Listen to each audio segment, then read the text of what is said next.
Selamat pagi dosen pengampu kami, Dede Asyadi Guci, SE, MSc. Dan teman-teman sekalian, di sini kami akan mempresentasikan hasil diskusi kami, yaitu penyusunan rencana bisnis dan legalitas dalam kewirausahaan.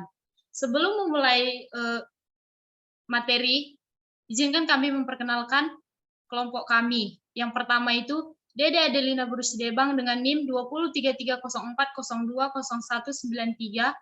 Yang kedua itu Widya Berubarus dengan NIM 203304020174. Yang ketiga itu Marsena Nova Gekaban dengan NIM 203304020157. Fakultas Ekonomi Universitas Prima Indonesia Medan.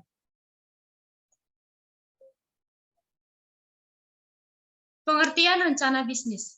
Rencana bisnis merupakan suatu dokumen yang menyatakan keyakinan akan kemampuan sebuah bisnis untuk menjual barang atau jasa dengan menghasilkan keuntungan yang memuaskan dan menarik bagi penyandang dana. Rencana bisnis merupakan dokumen tertulis yang menjelaskan rencana perusahaan atau pengusaha untuk memanfaatkan peluang-peluang usaha yang terdapat di lingkungan eksternal perusahaan, menjelaskan keunggulan bersaing usaha, serta menjelaskan berbagai langkah yang harus dilakukan untuk menjadikan peluang usaha tersebut menjadi suatu bentuk usaha yang nyata. Rencana bisnis adalah sebuah selling dokumen yang mengungkapkan daya tarik dan harapan sebuah bisnis kepada penyandang dana potensial. Rencana bisnis adalah dokumen tertulis yang disiapkan oleh wirausahawan yang menggambarkan semua unsur yang relevan, baik internal maupun eksternal, mengenai perusahaan untuk memulai pada waktu usaha. Tahap penyusunan rencana bisnis. Yang pertama itu ide usaha. Ide adalah suatu yang muncul dan berkembang di dalam benak pikiran manusia. Yang kedua itu perumusan konsep usaha, penjabaran suatu ide usaha ke dalam dimensi-dimensi bisnis yang relevan. Yang ketiga itu studi kelayakan usaha. Dilakukan untuk mengukur sejauh mana kelayakan rencana usaha yang akan kita jalankan. Berikut faktor kelayakan usaha, yaitu kelayakan pasar dan pemasar, kelayakan operasional atau teknis, kelayakan manajemen, klaim organisasi, dan kelayakan keuangan. Yang keempat, tahapan penyusunan rencana bisnis. Perbedaan mendasar antara kegiatan studi kelayakan usaha dengan penyusunan business plan adalah terletak pada aspek manajemen strategi. Dalam penyusunan rencana bisnis, pimpinan puncak perusahaan sebagai ahli strategi dan meletakkan usaha baru yang akan dijalankan tersebut di dalam susunan portofolio usaha yang disesuaikan dengan visi, misi, dan tujuan yang ingin dicapai perusahaan dalam jangka panjang. Komponen-komponen rencana bisnis yaitu pengembangan visi misi, tujuan, dan strategi usaha baru, menggambarkan manajemen perusahaan, mengembangkan lingkungan internal yang mencakup pengembangan struktur, organisasi, pengembangan budaya perusahaan, dan sumber daya utama organisasi atau resources, mengembangkan proyeksi kinerja perusahaan. Hal-hal yang perlu diperhatikan dalam menyajikan penyusunan rencana bisnis. Yang pertama itu, usahakan agar rencana bisnis yang disusun tidak terlalu tebal, tetapi lengkap. Artinya mencakup berbagai informasi yang dibutuhkan oleh evaluator, baik dari pihak investor maupun kreditor, untuk melakukan pengambilan keputusan. Yang kedua, sampul depan rencana bisnis harus membuat nama perusahaan, alamat, nomor telepon, dan bulan serta rencana bisnis dikeluarkan. Yang ketiga, rencana bisnis yang baik harus mencantumkan ringkasan eksekutif atau executive summary yang membuat penjelasan mengenai keadaan usaha. Penyusunan rencana bisnis harus diorganisasikan secara baik. Yang keempat, rencana bisnis yang baik akan mencantumkan risiko utama dari bisnis yang akan dijalankan. Pencantuman risiko bisnis akan meningkatkan kewaspadaan dari pengusaha dan investor untuk menyiasati cara meminimalisir risiko bisnis tersebut. Format penyusunan rencana bisnis. Yang pertama, pendahuluan. Yang kedua, rangkuman eksekutif tidak boleh lebih dari 3 halaman. Yang ketiga, visi dan misi. 4, analisis industri, yang kelima, deskripsi usaha, yang keenam, rencana produksi dan operasional, yang ketujuh, rencana pemasaran, yang kedelapan, perencanaan organisasi, yang kesembilan, resiko, yang kesepuluh, perencanaan keuangan, yang kesebelas, appendix. Selanjutnya akan dibacakan oleh kelompok kami yang bernama Widya Berubarus. Kepada Widya kami persilahkan. Legalitas dalam kewirausahaan. Perseorangan. Di samping bentuk kepemilikan bisnis, seorang wirausaha juga patut memahami berbagai perizinan yang harus dipenuhi agar usaha yang dijalankan memenuhi ketentuan yang berlaku, sehingga wirausaha dapat menjalankan usahanya dengan tenang. Aspek pertimbangan wirausaha. 1. Pertimbangan pajak. 2. Kemampuan menyelesaikan kewajiban. 3. Kebutuhan modal awal dan masa depan. 4. Pengendalian. 5. Kemampuan manajerial. 6. Tujuan bisnis. 7. Rencana suksesi manajemen. 8. Biaya pembentukan. Perbedaan bentuk kepemilikan bisnis. 1. Pada perusahaan yang tidak berbadan hukum, subjek hukumnya adalah orang-orangnya, bukan perusahaannya. Pihak ketiga dapat menuntut pengurus pengusahanya dan bukan perusahaannya. 2. Perusahaan berbadan hukum, subjek hukumnya adalah perusahaannya, sehingga pihak ketiga dapat menuntut perusahaannya tetapi tidak dapat menuntut orang-orangnya. 3. Bila ditinjau dari kepemilikan harta kekayaan, perusahaan yang berbadan hukum memiliki harta kekayaan terpisah dari kekayaan anggotanya, sehingga bila terjadi kerugian yang berakibatkan penggantian rugi, pelunasan kewajiban sebatas pada kekayaan perusahaan. 4. Pada perusahaan yang tidak berbadan hukum, pembayaran atas kerugian atau pelunasan utang harta kekayaan pribadi dapat menjadi jaminan. Perusahaan perseorangan. Perusahaan perseorangan merupakan bentuk kepemilikan bisnis yang paling banyak dipilih oleh seseorang yang untuk pertama kalinya memulai usaha. Bentuk kepemilikan bisnis yang paling mudah dan murah yaitu toko kelontong, catering, pengusaha pengisian pulsa, warung, air minum isi ulang, dan lain-lain. Keunggulan perusahaan perseorangan. 1. Tidak memerlukan perizinan khusus. 2. Keuntungan sepenuhnya milik wirausahaan. 3. Pengendalian sepenuhnya oleh wirausaha.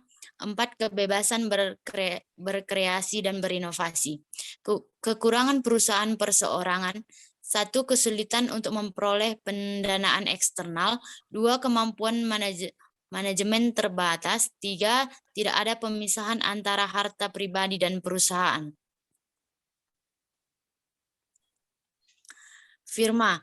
Bentuk badan usaha yang didirikan dan dimiliki oleh dua atau lebih.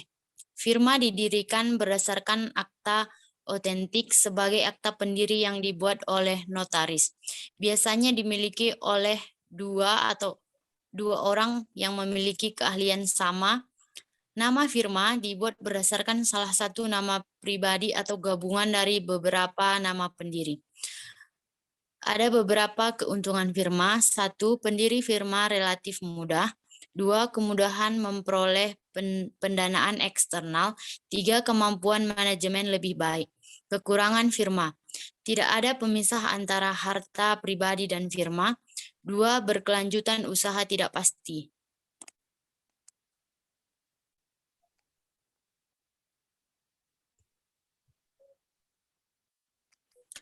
Perseroan komanditer atau CV.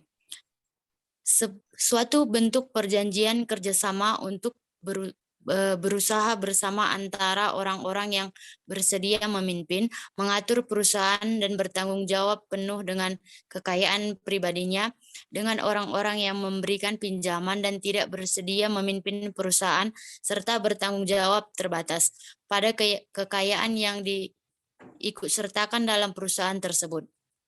CV didirikan minimal oleh 2 orang atau lebih yang dibuat dengan akta pendiri yang oleh notaris. Para pendiri yaitu persero aktif dan persero pasif. Persero aktif disebut juga persero pengurus dengan jabatan sebagai direktur. Persero pasif atau diam yang disebut sebagai persero komanditer di dalam akta pendirian. Keunggulan CV.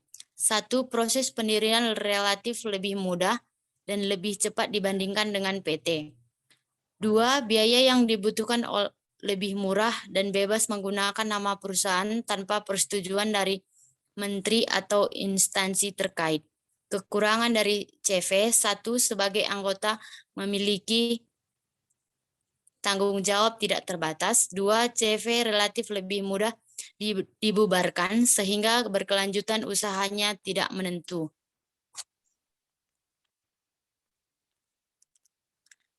Perseroan terbatas atau PT, yaitu badan usaha yang merupakan persekutuan modal didirikan berdasarkan perjanjian, melakukan kegiatan usaha dengan modal dasar yang seluruhnya terbagi dalam saham dan memenuhi persyaratan yang telah ditetapkan dalam undang-undang ini serta peraturan pelaksanaannya.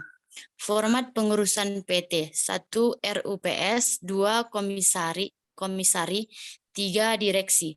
Kategori PT berdasarkan modalnya: 1. PT penanam modal dalam negeri atau PMDN, 2. PT penanam modal asing atau PMA, 3. PT swasta nasional non-PMA atau PMDN, 4. PT persero BUMN. Kategori PT berdasarkan maksud dan tujuannya: 1. PT non-fasilitas umum seperti perdagangan, perindustrian, jasa, pengangkutan darat, percetakan, dan sebagainya. 2. PT fasilitas penanam modal dalam negeri atau PMDN. 3. PT fasilitas penanam modal asing atau PMA. 4. PT persero badan milik negara atau BUMN. 5. PT perbankan. 6. PT lembaga keuangan dan perbankan. 7. PT usaha khusus. Selanjutnya akan dijelaskan oleh Marsena. Beberapa hal penting menyangkut PT. Yang pertama, dasar hukum. Yang kedua, maksud dan tujuan perseorangan tidak bertentangan dengan ketentuan peraturan perundang-undangan, ketertiban umum, dan atau kesusilaan. Yang ketiga, pendirian lebih 2 lebih pendiri mengambil saham. Yang keempat, nama dan tempat kedudukan. Yang kelima, anggaran dasar dan perubahan anggaran dasar. Yang keenam, modal. 7. Pengurus atau direksi dan komisaris. Kelebihan PT yang pertama, masing-masing persero bertanggung jawab sebagai pada jumlah saham yang dimiliki di perseorangan tersebut. Jadi terdapat pemisah antara harta pribadi dan perseorangan. Kedua, memiliki kemampuan manajemen yang lebih baik karena terdapat pembagian tugas yang lebih sistematis. Yang ketiga, memiliki kemampuan memperoleh pendanaan dari sumber eksternal seperti bank. Kekurangan PT. Yang pertama, proses perizinan relatif membutuhkan waktu yang lama dan biaya yang besar. Yang kedua, bagi PT yang telah terbuka atau TBK, segala aktivitas perusahaan harus dilaporkan kepada pemegang saham sehingga tidak ada lagi kerahasiaan. Koperasi.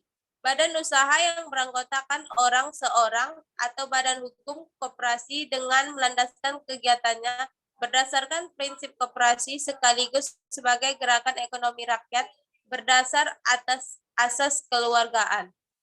2 jenis koperasi. Yang pertama, koperasi primer, didirikan oleh dan beranggotakan beberapa orang atau 20 orang. Yang kedua, koperasi sekunder, didirikan oleh dan beranggotakan koperasi atau 3 koperasi. Prinsip koperasi yang pertama yaitu keunggulan bersifat sukarela dan terbuka. Yang kedua, pengelolaan dilaksanakan secara demokratis. Yang ketiga, pembagian sisa hasil usaha dilakukan secara adil sebanding dengan besarnya jasa usaha masing-masing anggota. Yang keempat, pemberian balas jasa yang terbatas terhadap modal. Yang kelima, kemandirian. Tanda daftar perusahaan atau TDP. 1. TDP adalah bukti bahwa badan usaha atau yang berbentuk perusahaan telah terdaftar berdasarkan Undang-Undang Nomor 3 Tahun 1982 mengenai wajib daftar perusahaan atau WDP, bahwa pendaftaran perusahaan wajib dilakukan oleh pemilik atau pengurus, penanggung jawab atau kuasa yang sah. Yang kedua, TDP wajib dilakukan oleh pemilik perusahaan, perseorangan, firma, CV, PT, koperasi, kantor cabang, kantor agen, atau perusahaan lain. Yang ketiga, SIUP adalah surat izin untuk dapat melaksanakan kegiatan usaha perdagangan, baik yang dilakukan oleh perusahaan perseorangan, perusahaan berbadan hukum, dan koperasi. Yang keempat, merupakan bagian yang tidak dapat diabaikan ketika wirausaha hendak mengurus berbagai perizinan yang terkait dengan usaha yang dijalankan. Surat izin usaha perdagangan atau SIUP. SIUP dikeluarkan oleh Dinas Perindustrian dan Perdagangan berdasarkan domisili kota atau wilayah. Jenis-jenis SIUP yang pertama, SIUP kecil dengan nilai modal 51 juta hingga 500 juta. Yang kedua, SIUP menengah dengan nilai modal 501 juta hingga 10 miliar. Yang ketiga, SIUP besar dengan nilai modal di atas 10 miliar. Selain mengisi formulir, berikut dokumen-dokumen yang perlu dilampirkan. Yang pertama, surat keterangan domisili perusahaan. Yang kedua, NPWP. Yang ketiga, akta pendirian. Yang keempat, perubahan dan perpanjangan TDP. Yang kelima, foto direktur utama atau pemimpin perusahaan 3x4 sebanyak 2 lembar. Surat izin gangguan atau HO. Yang pertama, surat keterangan yang menyatakan tidak adanya keberatan dan gangguan di lokasi usaha yang dijalankan. Kedua, di beberapa daerah di Indonesia, wirausaha diwajibkan mengurus surat izin gangguan atau disebut HO Hinderordonati. Yang ketiga, HO ini dikeluarkan oleh Dinas Perizinan Domisili Usaha di daerah tingkat 2 atau tingkat kabupaten dan kota madya. Tiap daerah mempunyai ketentuan yang berbeda-beda mengenai surat izin ini. Yang keempat, pada prinsipnya, surat izin ini akan diberikan jika usaha yang dijalankan wirausaha tidak mencemari lingkungan atau berdampak negatif terhadap lingkungan sekitar.